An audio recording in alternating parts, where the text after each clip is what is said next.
The numbers were quite reassuring, actually. We were not expecting any cut today, and our thought was that the first cut has to come in June or even later.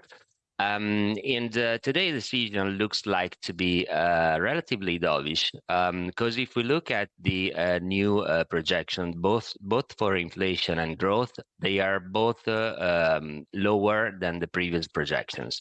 What does it mean? Basically, that means that the ECB Governing Council is seeing the growth sluggish, more sluggish and slower than what they were used to see it before. We said 0.6% GDP for this year versus 0.8. That was the previous projection. And also in terms of headline inflation and core inflation, the new projections are definitely weaker than the older one. So all in all, first reaction is a dovish meeting. We are seeing a rally in the rates market, and the curve is starting to steepen, especially the 2-10-year part of the curve. So based on what we just heard, Antonio, what do you think is the likelihood that the ECB will actually feel confident to announce a rate cut in June?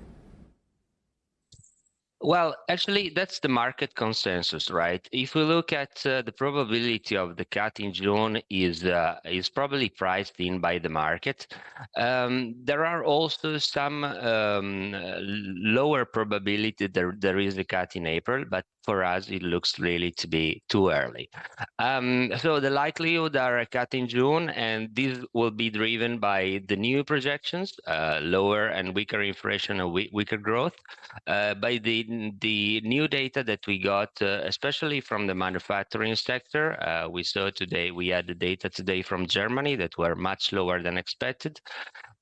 So yeah, we think that the central bank has all the numbers now to make a cut in June. The only variable that could play against this scenario is the stickiness of core inflation, which is definitely driven by a tight job market.